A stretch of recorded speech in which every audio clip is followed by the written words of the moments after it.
नमस्कार दोस्तों, मेरा नाम प्रदीप कुमार है। आप लोग कैसे हैं? बढ़िया होंगे ऐसी उम्मीद करते हैं।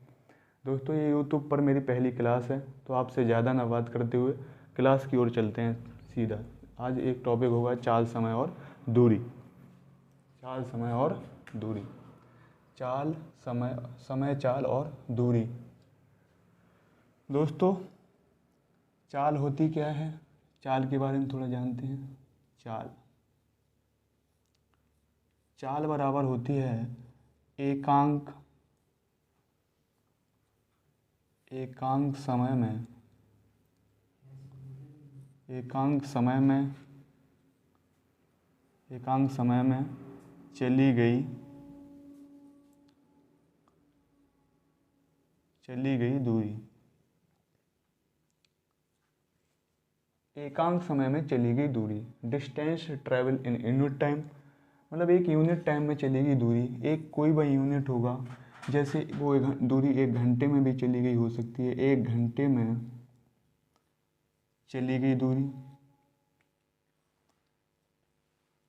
चली गई दूरी। 1 मिनट में चली गई दूरी। 1 मिनट में चली गई दूरी और 1 सेकंड में चली गई दूरी। सेकंड में चली गई दूरी। कहने का मतलब यह है कि चाल होता क्या है, स्पीड क्या होती है। एकांक समय में चली गई दूरी, distance travelled in unit time. वो 1 घंटे में चली गई दूरी हो सकती है, वो 1 मिनट में चली गई दूरी हो सकती है, और वो 1 सेकंड में भी चली गई दूरी हो सकती है। तो मान लेते हैं जैसे कोई एक बच्चा है, वो आठ आठ सेकंड में 40 मीटर चलता है। कितना? 40 मीटर जाता है। तो वो 1 सेकंड में कितना जाएगा? 1 सेकंड में कितना जाएगा? 40/8 मीटर पर सेकंड।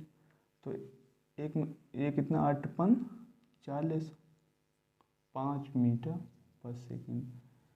दोस्तों, यही तो चाल होती है। बच्चे की स्पीड निकल के आ गई वो कितने? मीटर पर सेकंड में, यानी मीटर पर सेकंड या किलोमीटर पर सेकंड में आएगी चाल। तो इसका सूत्र देखते हैं क्या होता है। स्पीड बराबर होता है डिस्टेंस अपॉन टाइम। स्पीड बराबर डिस्टेंस अपॉन टाइम, यानी चाल बराबर दूरी बटे समय। चाल बराबर दूरी बटे समय। स्पीड s बराबर d/t। कहने का मतलब ये है कि अगर हम तेज़ स्पीड से जाएंगे तो दूरी जल्दी कवर हो जाएगी। तेज़ स्पीड से जाएंगे तो दूरी जल्दी कवर होगी, और अगर हम स्पीड धीमी कर देंगे तो इस दूरी देर में कवर होगी। इसी प्रकार से रिलेशन होता है इसमें। स्पीड का डायरेक्टली प्रोपोर्शनल होता है, डायरेक्टली समान होती है। ऊपर ये और नीचे होता है टाइम। अब टाइम का कैसा संबंध होता है देख लेते हैं। स्पीड अगर बढ़ाएंगे तो टाइम कम लगेगा दोस्तों, और स्पीड घटाएंगे तो टाइम अधिक लगेगा। नोट कर लो ये चीज़, स्क्रीनशॉट ले लो। इसके बाद हम बढ़ते हैं आगे।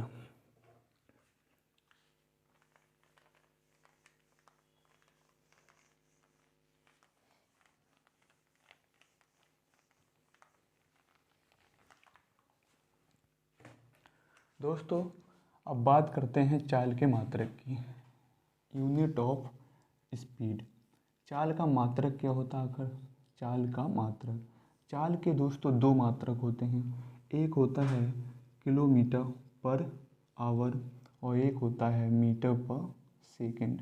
मीटर पर सेकेंड। किलो, इनमें भी आपस में संबंध होता है। क्या होता? किलोमीटर, 1 किलोमीटर में कितने होते हैं? 1000 मीटर। 1000 मीटर बटे 1 घंटे में 60 मिनट होते, और 60 मिनट में 60 सेकंड होते।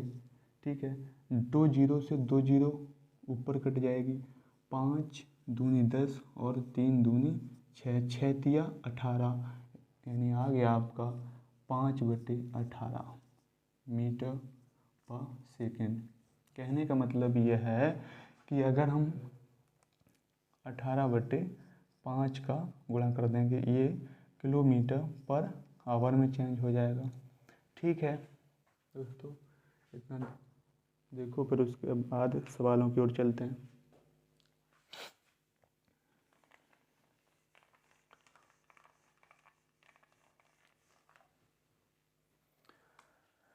जैसे अभी आपने देखा कि स्पीड जो होती है, स्पीड बराबर होती है डिस्टेंस अपॉन टाइम।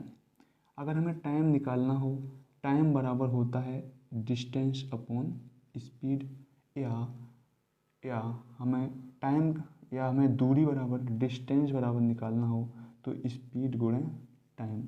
ये देख लो थोड़ा। कहने का मतलब ये है कि स्पीड उल्टा होता है, स्पीड जो होती है वो उल्टा होती है समय की। इसको और नोट करो, फिर इस पे सवाल बताते हैं। इस पे सवाल देखो, जैसे एक समान दूरी है, समान दूरी है, तीन कार हैं, 3 कारों की चालों का अनुपात दिया है। 3 कारों की चालों का अनुपात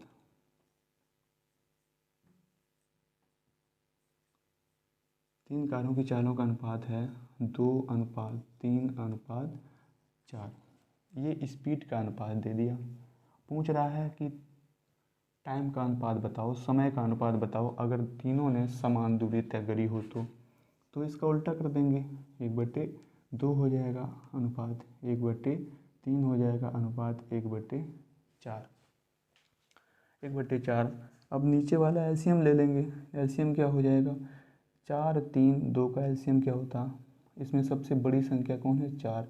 अब देखो इसमें 2 तो शामिल है, 3 शामिल नहीं है, तो 3 का गुणा कर लिया, यही आपका एलसीएम हो गया। अब 12 एलसीएम आ गया। 12 में जब 2 का भाग देंगे तो 6 आएगा। 12 में 3 का भाग देंगे तो 4 आएगा। 12 में 4 का भाग देंगे तो 3 आएगा। ठीक है, ये हो गया उनकी समय का अनुपात, तीनों कारों की समय का अनुपात। चलते हैं दूसरा सवाल लेते हैं, बढ़िया सा दूसरा सवाल एक बढ़िया सा लेते हैं।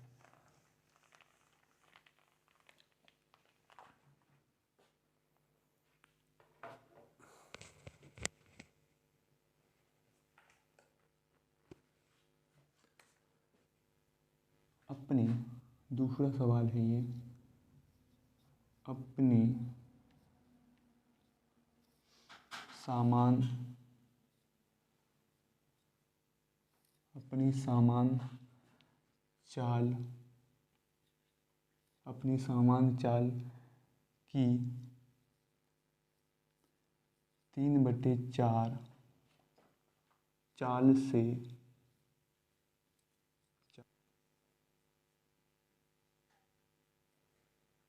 क्वेश्चन है, अपनी सामान्य चाल की 3/4 चाल से चलने पर कोई व्यक्ति ऑफिस से घर 10 मिनट की देरी से पहुंचता है, तो वास्तविक व वर्तमान समय बताओ। वास्तविक व वर्तमान समय बताओ। स्पीड क्या है दोस्तों? स्पीड है 3/4। स्पीड कितना दे दिया? 3/4। यानी कि कह मानना कि ये जो ओरिजिनल स्पीड थी वो 4 यूनिट थी, वो गया कितनी? 3 यूनिट से। 3 से गया, 4 से जाना चाहिए था, तभी तो लेट हो गया। स्पीड का जो रेशियो आ गया, ये वास्तविक यहाँ लिख दो, वास्तविक, यहाँ लिखो वास्तविक, और ये वर्तमान। वास्तविक दोस्तों कितनी थी? 4। 4 से जाना चाहिए था और गया कितनी? 3 से। 4 से जाना चाहिए, गया 3 से, तो टाइम इसका उल्टा होता है 3 और 4 लगेगा। 3 लगना चाहिए था, 4 लग रहा है। कितना ज़्यादा लग रहा? 1 यूनिट। 1 यूनिट की वैल्यू दे रहा है 10 मिनट। 10 मिनट 10 मिनट दे रहा है। 1 यूनिट की वैल्यू कितना दे रहा? 10 मिनट। तो वास्तविक समय कितना हो जाएगा? वास्तविक की बात करें तो वास्तविक है 3, और 3 गुणा अगर हम 10 करेंगे तो बराबर हो जाएगा आपका 30 मिनट। 30 मिनट। अगर हम बात करें उसके द्वारा लिया गया वर्तमान समय, वर्तमान क्या है? 4। 4 में हम गुणा करेंगे 10 का, तो ये हो जाएगा 40 मिनट। यही आपके उत्तर हैं दोस्तों। स्क्रीनशॉट ले लो। आगे बताते हैं एक सवाल बढ़िया सा।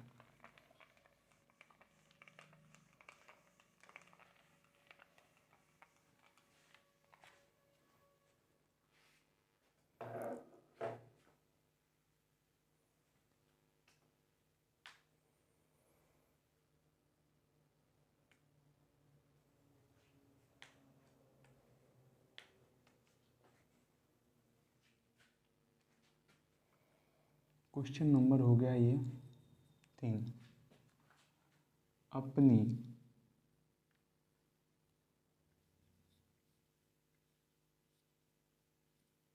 अपनी वास्तविक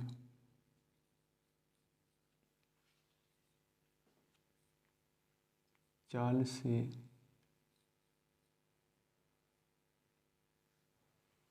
अपनी वास्तविक चाल की अपनी वास्तविक चाल की 5/6 चाल से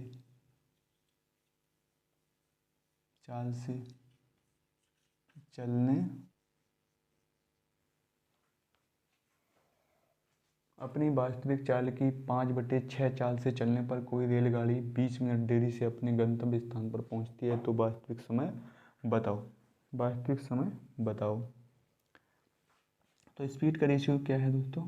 स्पीड का रेशियो है 5 की 6 थी ओरिजिनल स्पीड, गया 5 की स्पीड से 6 से, मतलब 6 में जाना चाहिए था, जा रहा है 5 में, तो टाइम का रेशियो क्या हो जाएगा? टाइम का इसका उल्टा हो जाएगा 5 और 6। 5 और 6 ये हो जाएगी वास्तविक और ये हो जाएगी वर्तमान। कैसी? वास्तविक और वर्तमान। जाना तो 5, अगर वो 6 में जाता, 6 यूनिट की स्पीड से जाता तो 5 यूनिट समय लगता, और 5 यूनिट की समय से गया तभी तो उसे एक यूनिट ज़्यादा लगा। उसे समय 1 यूनिट ज़्यादा लगा, और सवाल में कह रहा है उसे 20 मिनट ज़्यादा लगे। कितना? 20 मिनट ज़्यादा लगे। तो वास्तविक समय पूछ रहा, तो वास्तविक के स्पीड ये है, स्पीड के सामने वाला टाइम होगा, टाइम। तो इसमें हम गुणा करेंगे 20 का, तो ये आ गया आपका 60 मिनट। तो वास्तविक जो समय है, वास्तविक टाइम जो है वो हो गया 60 मिनट।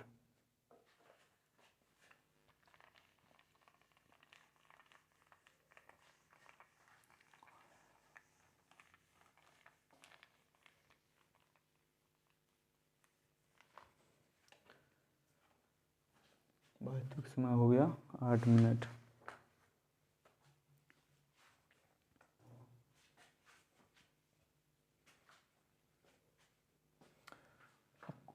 हेडिंग लगा लो concept number 1। Concept number 1। Concept number 1 क्या कह रहा? कि अगर कोई व्यक्ति x किलोमीटर पर आवर से गया और 22 किलोमीटर पर आवर से आया, और आने जाने में उसे टोटल 30 घंटे का समय लगा। आने जाने में उसे टोटल 30 घंटे का समय लगा। दूरी मान लेंगे d है। दूरी बताओ। दूरी के आगे सूत्र क्या हो जाएगा? जो डिस्टेंस होगी उसका रेशियो क्या हो जाएगा? तो देखते हैं, x की स्पीड से गया, y की स्पीड से गया, आया। मान लेते हैं ये है ए बिंदु है और बी है। ए से बी तक की दूरी है d। तो ये x किलोमीटर पर आवर से गया और यहाँ तक आने में 22 किलोमीटर पर आवर से आया। आने का और जाने का टोटल समय लगा उसे टी। एक बार तो गया, जब गया तो स्पीड, जो टाइम होता है वो होता है डिस्टेंस अपॉन स्पीड। जब वो गया, दूरी गया, कितनी दूरी गया, डी डी दूरी गया x किलोमीटर प्रति घंटा की चाल से, और डी आया y किलोमीटर प्रति घंटा की चाल से। उसे टोटल t घंटे का समय लगा, दोनों आने जाने में उसे t घंटे का समय लगा। तो देखते हैं, डी ले लेंगे इसमें कॉमन, डी कॉमन जब लेंगे तो ये ऊपर हो जाएगा x धन y upon X into Y बराबर टी। तो डी का वैल्यू क्या आ जाएगा यहाँ से, x into Y upon X plus Y गुणा टी। यह आ गया। कहने का मतलब ये है, जब कोई व्यक्ति x किलोमीटर प्रति घंटा की चाल से गया, पहली स्पीड से गया और दूसरी स्पीड से आया, आने जाने में उसे टोटल t घंटे का समय लगा, तो हम डायरेक्ट कर देंगे, डिस्टेंस निकालने के लिए डायरेक्ट कर देंगे पहली स्पीड इंटू दूसरी स्पीड बटे पहली स्पीड प्लस दूसरी स्पीड, गुणा कर देंगे टोटल टाइम से। ये मोस्ट इम्पोर्टेंट सूत्र है, आप इसे नोट कर लीजिए, डायरेक्ट सवाल का उत्तर देगा ये। इसका स्क्रीनशॉट ले लो।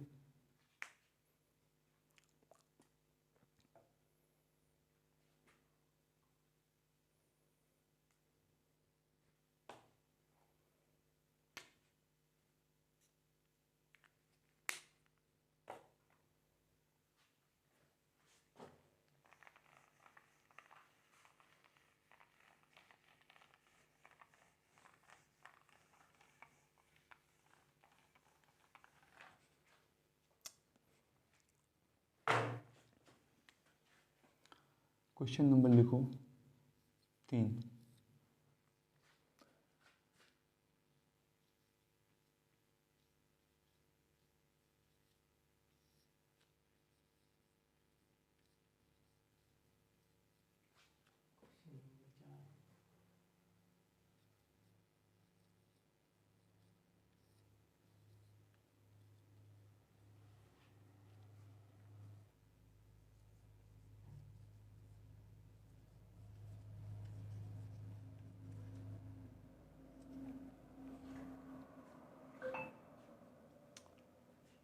कार्तिक घर से स्कूल 3 किलोमीटर प्रति घंटे की चाल से गया और 2 किलोमीटर प्रति घंटे की चाल से आया।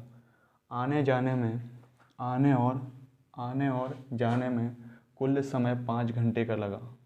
दूरी बताओ, घर से स्कूल तक की दूरी पूछ रहा है, घर से स्कूल तक की दूरी। तो अभी हमने आपको बताया था, जब आने जाने में टोटल समय दिया हो टी, और S1 स्पीड से गया हो और S2 स्पीड से आया हो, टोटल समय लगा हो टी, तो हम पहली स्पीड गुणे दूसरी स्पीड बटे पहली स्पीड प्लस दूसरी स्पीड कर देते हैं, पहली स्पीड प्लस दूसरी स्पीड, और हम कर देते हैं टोटल टाइम। ठीक है, टोटल टाइम। अगर हमें डिस्टेंस निकालनी हो तो क्या है, पहली स्पीड कितनी है 3 और दूसरी स्पीड कितनी है 2, 3 और 2 5 हो जाएगी, गुणे 5 घंटे टोटल समय लगा, 5 घंटे 3 दूनी 6, तो दूरी आ गई आपकी 6 किलोमीटर। घर से स्कूल तक की दूरी कितनी आ गई, 6 किलोमीटर। स्क्रीनशॉट ले लो इसका।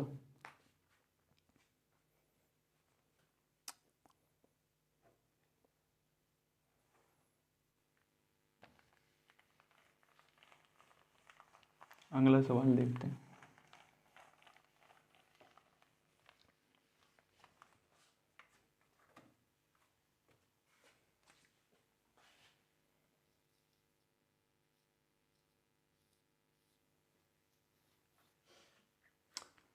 एक व्यक्ति